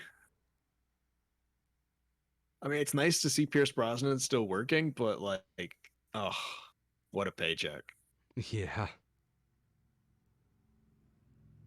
Everything about it is just like so over the top edgy. It just doesn't need to be. Whoever wrote this little blurb should be fired because they're not doing their movie anything good. Yeah. Do you ever wonder if just like sometimes there's movies made for like obviously the more mature elderly people to like make them just want to go back to the movies again, and they just give it to like the 19-year-old social marketing, I mean, media marketing intern. They don't know what they're fucking doing with this. So I think with this specifically, they're probably just trying to target a gap in the market. They know that they have this movie clearly. Pierce Brosnan is honestly enough to sell it to a lot of people. People will go and see a movie just because Pierce Brosnan is in it. And for a lot of other people, if you want to go see a movie because you're coming out of the pandemic, you want to go see an action movie, this is really your only option right now. Until Black Widow next month. Until Black Widow next month. But that's a lot of time for them to pull in some money if you're looking for an action film. Yeah. Because there's just not anything in that kind of, high octane action kind of stuff. Yeah. I agree. I think it's really weird to see like how studios are definitely targeting out like certain movies to just hit sweet spots with people. Yep.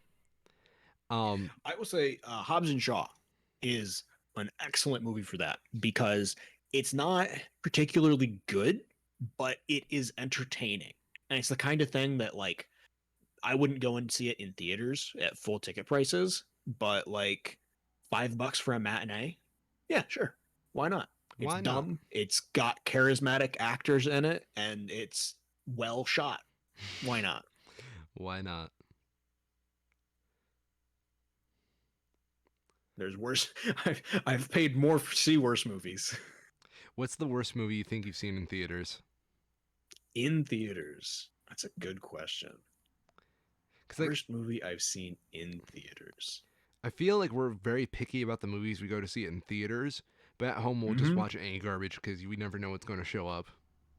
Yep.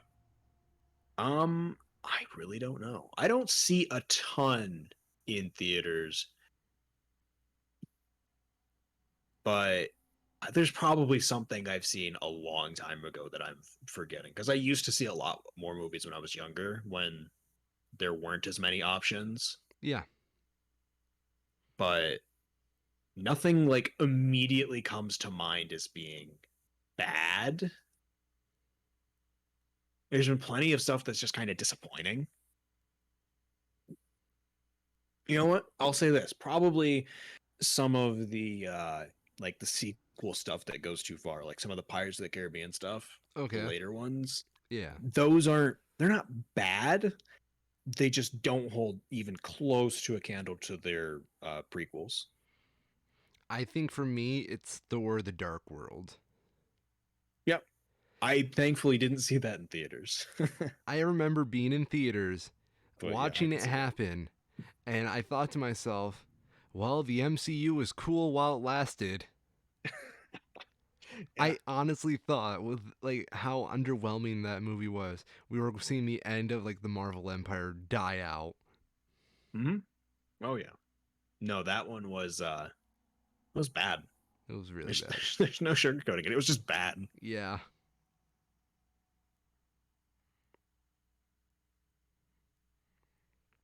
I'm trying to think now because I know there's I've seen plenty of movies, but I've probably just like I guess the bad ones I've just kind of not remembered, you know? Yeah. Because, like, why bother when there's as many good movies? I'd argue there's probably more bad movies than good movies. Oh, yeah, but I don't see them. Oh, yeah. There's definitely way more bad movies. I should have gone and seen that shitty Nick Cage one when it came Oh, out in like March. I should have just done that. That would have been an easy answer. Willy's Wonderland. Yeah. Yeah. Because that was showing near me. I could have. You I'm missed glad I out. didn't, but I could have. You missed out, man. Have you seen the Bo Burnham special? No, I have not. I haven't either, But but everybody's it talking is about doing it. very well. Yeah.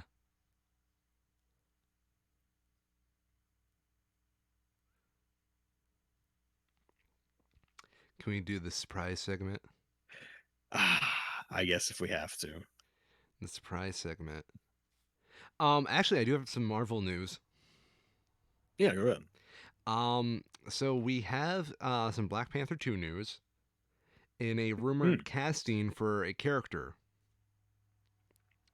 This guy is, one moment, there it is. Please forgive my bad pronunciation of this name, Tenoch Huerta, and he is speculated to play Namor, the Submariner in Black Panther 2. Sure. Those are words that I don't know. Yeah, fucking But yeah, I normie. mean, sure. Yeah. I like the idea of Namor coming to the MCU. I like Namor. Name. Let me see if I can see what this is. Oh, it's just like shitty Aquaman. Yeah, he's off-brand Aquaman. I'm sorry. We have Aquaman at home. Aquaman at home. No, okay, Namor is Aquaman if Aquaman was trying to steal your wife. It does look quite a lot like stripper Aquaman. Stripper Aquaman. Yes. I mean, yeah. Is this? Let me send you this. Nope, that's not the right chat. That was almost bad. This dude. This who you're talking about? Yeah. That's Yeah, I can see it. yeah. That's nice. This looks like to be sort of fan made to a bit, but It looks so fan made. it's the right idea. But you know it's not fan made and this is incredibly official. Oh no, what? What?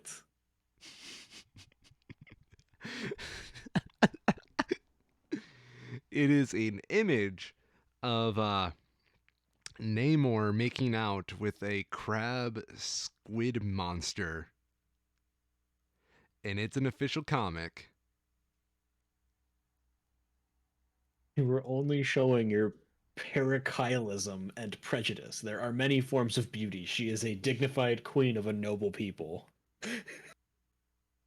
Namor is Namor is nothing if not cosmopolitan in his tastes. What?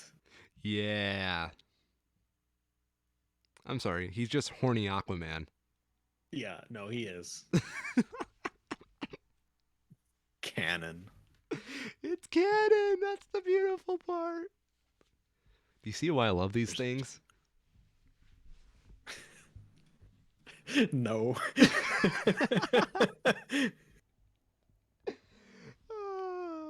I lose a little bit of my sanity every day to this shit. Fuck.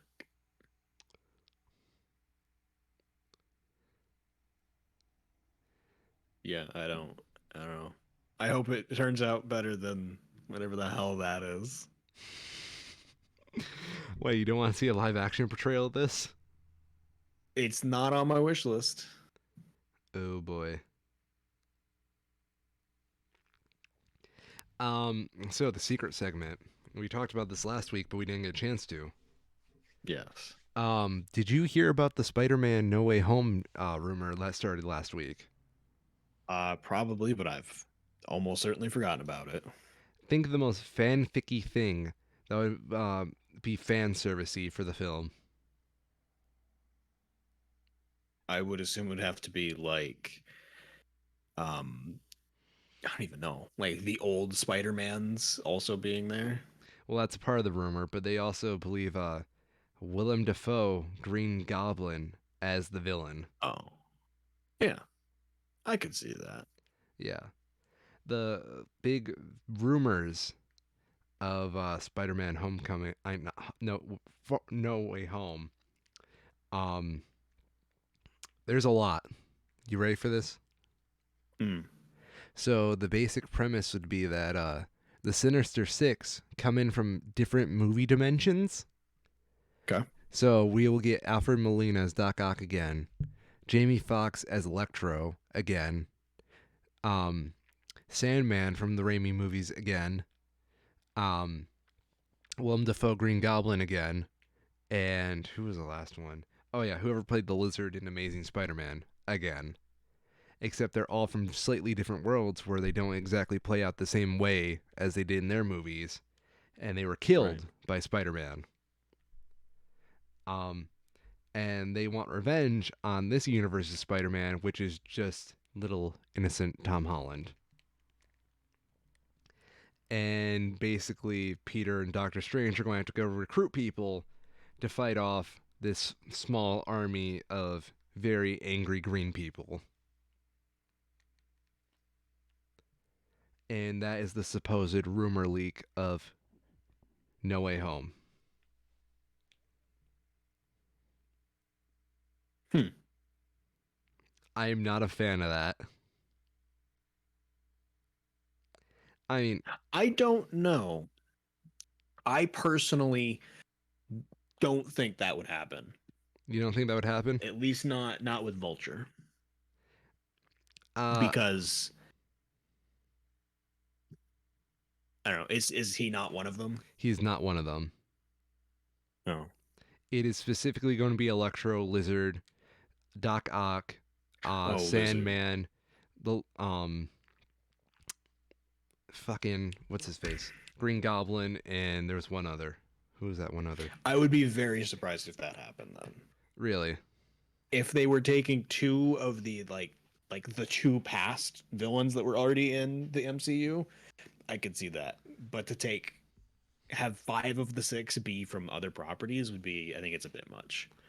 And they Um, should take nothing from the Andrew Garfield, the Amazing Spider-Man movies. Those were all terrible. they were terrible, weren't they? Yeah. And of course, the big climax is to have Tobey Maguire and Andrew Garfield come back and save little Tom Holland. Yeah. Yeah. Let me see if I can find that rumor again. Um, because I don't know how well they could do six villains. I would be very surprised if they could. Yeah.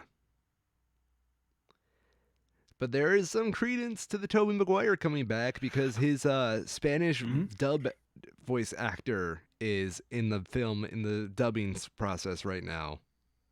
Apparently, I'm reading here on a Tom's Guide article. I didn't know they did film. Apparently, they do.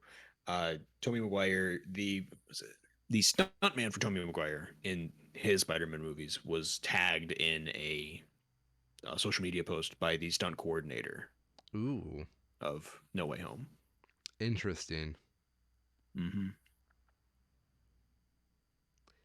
I would be I think I would be more interested if they built into it a little more by introducing one or two of the villains in this one and more establishing how they got there and then building into a Sinister Six kind of deal.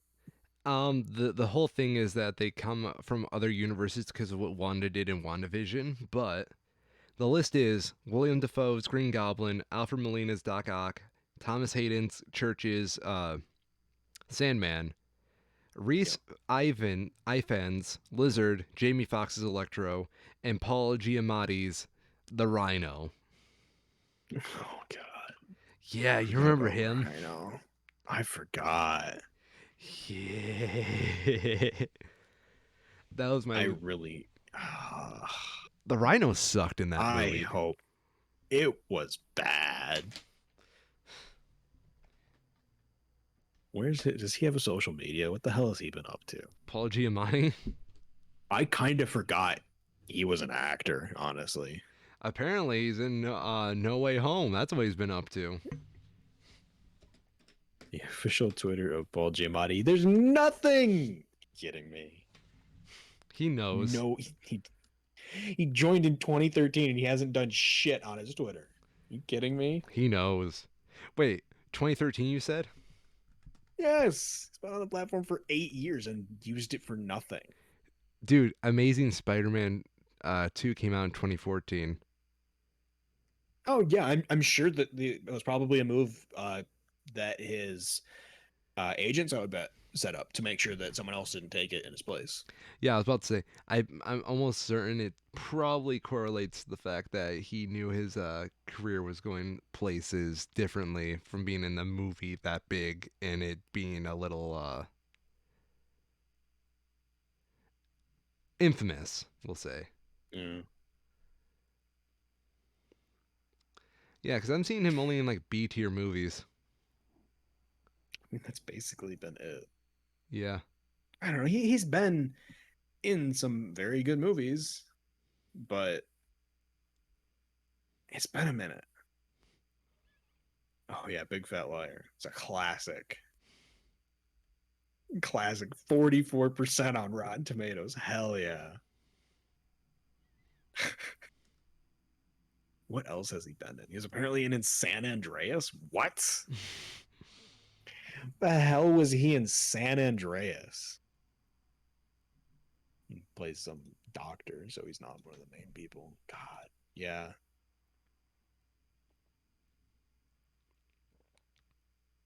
Oh yeah, he was in that esteemed animated classic Turbo. Turbo. Remember Turbo? I remember.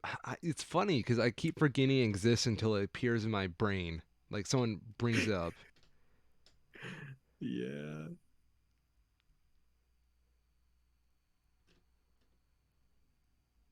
What was the last time? He was apparently in 12 Years a Slave. What? What? He's had a lot of side characters. Yeah. It's a lot of roles where you'd be like, oh hey, that's Oh Paul Giamatti. shit! He was in fucking Rick and Morty. Was he? Yes. Oh god. He was also in Bojack Horseman, playing himself as Bojack Horseman.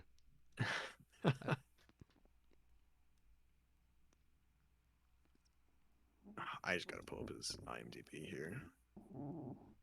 All these side roles are not working out. Oh yeah, here we go. He's gonna be in San Andreas too with no date. It's apparently in something called Jungle Cruise. What? It's a Disney thing, I guess. I don't know. Oh shit.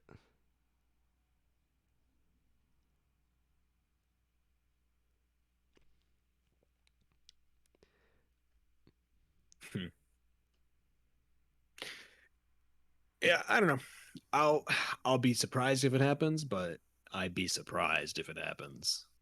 Paul Giamatti confirmed that the Rhino was planned to return in The Amazing Spider-Man 3. However, the Amazing Spider-Man franchise was later canceled and rebooted with Spider-Man Homecoming. Imagine getting... Everybody agreed it was a good idea. Yeah. Have you ever heard about some of the plot leaks from Spider-Man 3? Amazing Spider-Man 3? No. Oh, dude. There was some interesting things, such as a gel that you could put on bodies that would bring them back to life. Nice. Yeah. There's a whole entry in the canceled movies wiki. It does? Yeah, because apparently that's a thing, because of course it is. People on the internet. This is a terrible webpage. Is it? Let me send you this. This is awful. I do not recommend the canceled movies wiki. Oh. Yeah. Hello, my baby. Hello, my darling. Hello, my ragtime gal.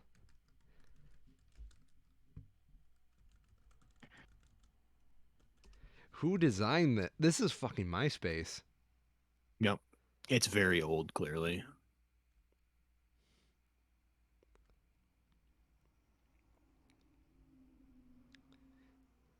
Wow, that fan poster they have for Amazing Spider-Man 3 sucks. Mm-hmm.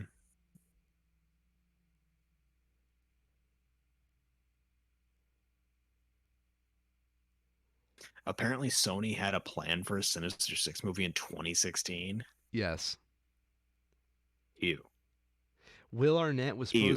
supposed to be J. Jonah Jameson in The Amazing Oh Spider-Man no. 3. Well, they did the right thing by not doing that. Only JK. The studio is also slated Uncharted for June 10th, 2016. Damn, that didn't happen. Oh, guess who plays Nathan Drake in Uncharted? It's supposed to be Tom Holland, but Yes. there's no way. He will you can fucking quote me on this. He will not be Nathan Drake. He will be playing a young Nathan Drake. Because if Ooh. you compare him to young Nathan Drake, it is striking. Yeah. Yeah, let me see if I can pull this up. It's like, oh yeah, that could totally be Tom Holland. Oh, here they got him side by side, even better.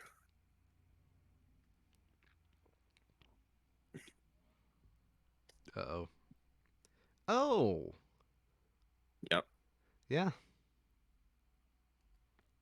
So I would not be surprised if they have Tom Holland star as a young Nathan Drake in like a first act kind of thing or an introductory piece kind of thing. That wouldn't But I surprise would me. be really surprised if he is like just is Drake because he looks way too young. He looks like a kid. He doesn't look like an action hero.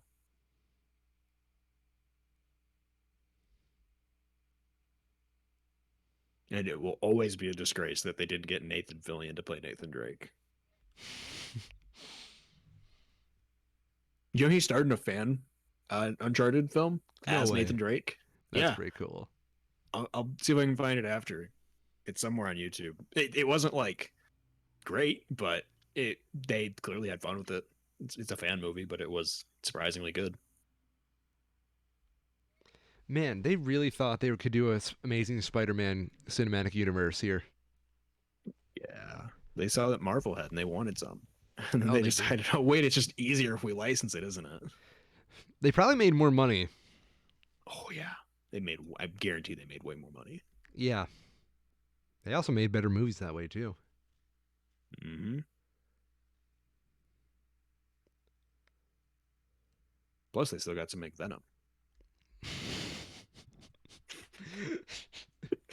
Sorry.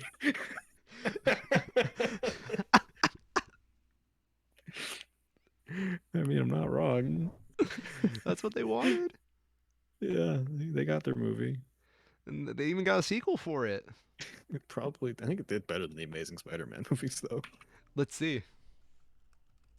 Box office. The Amazing Spider-Man, 758 million. Venom. Oops.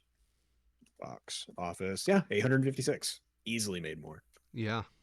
Inflation's probably a thing that changes the numbers, but I mean, that's never been how movies are really compared in the past, right? You know, I'm actually curious. Did Amazing Spider-Man 2 go to China? I don't know. It did slightly worse though at the US box office. Yes. Okay, it did go to China. Because maybe Okay. that would have been a big factor, but the funny thing is, The Amazing Spider-Man 2, when you look at its budget, still technically was a financial success. Oh yeah, I mean they both made them. I mean, there's a reason they're planning on doing a 3, right? Yeah.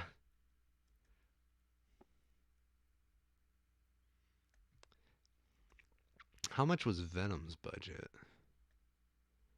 Oh, wow. That I don't movie know. had very little budget. Venom. Yeah. 100 million to 116 million. Oh wow, yeah, that's not even close.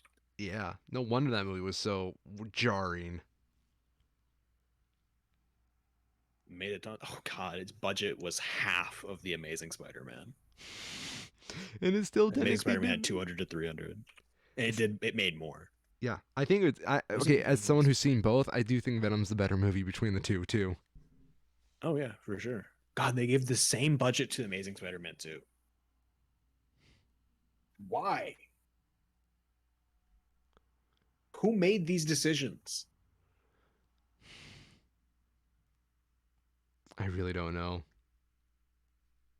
I mean, I guess even with those kinds of numbers, though, you could cut your budget or cut your earnings in half and still make a hefty profit.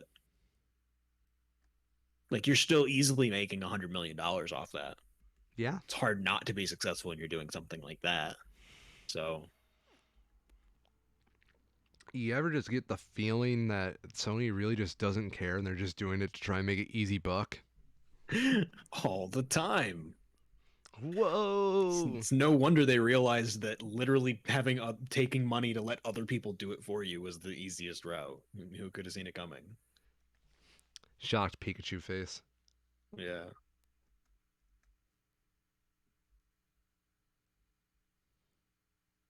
Ugh.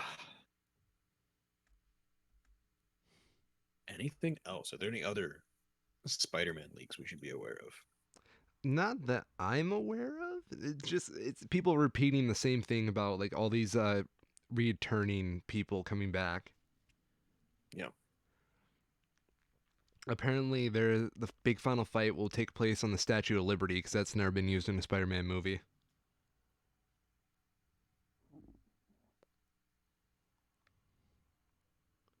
Which I honestly wouldn't mind. What I want to know is, are they redesigning all the villains? Because some of them have bad designs.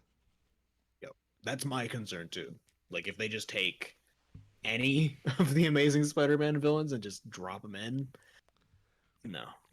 No, Even then, like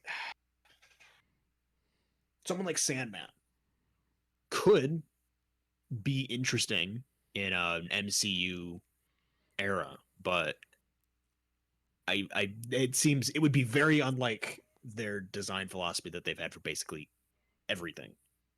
yeah, I I don't know. You know what I want to see, and I'm a little shocked we haven't gotten yet. What's that? Vulture versus Falcon. Yeah, I did. It would probably not even be a contest. Oh no, one of them has a shield.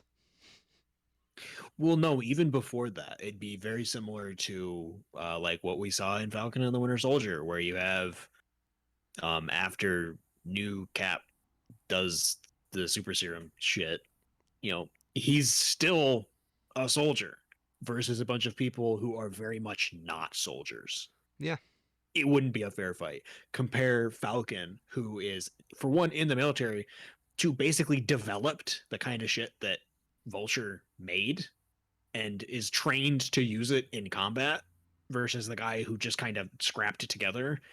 I feel like it wouldn't even be close. fair enough. I just want a good-looking Green Goblin. Mm-hmm. I like the design of the Green Goblins in the Raimi Spider-Mans. Yeah. It's kind of iconic at this point. Well, I think it's just because we grew up with it. Have you ever seen the beta version of that suit? I don't think so. Let me show you. It was kind of creepy. Um,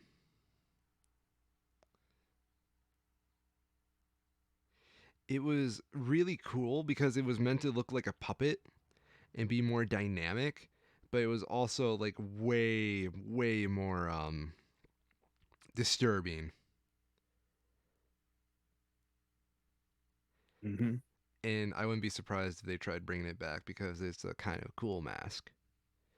I would like it, but I can also see kids being disturbed by this shit. Yeah.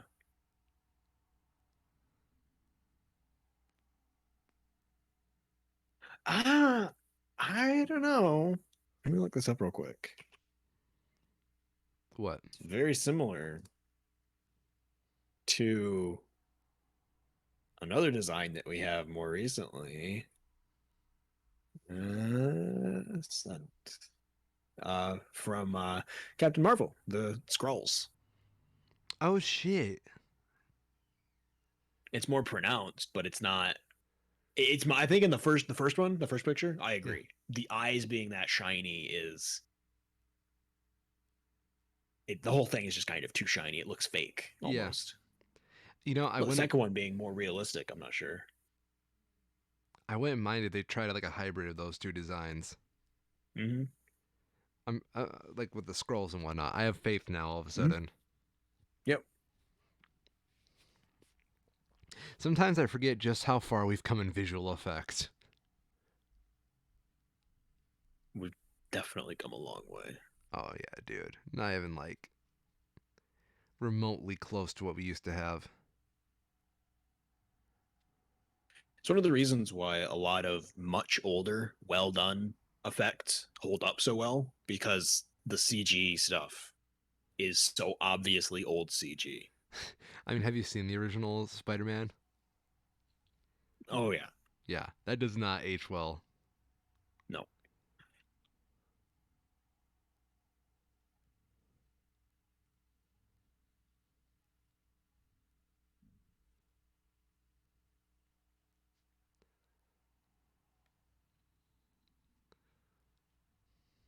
All right. Anything else about I think that? not. All right. Well, ladies and gentlemen, I'm the infamous Orion, and I'm going to buy some Loki charms. I'm Cairo, and I'm Schmo. And I've been having to stare at this goddamn image the whole show. I'm very glad I haven't had to.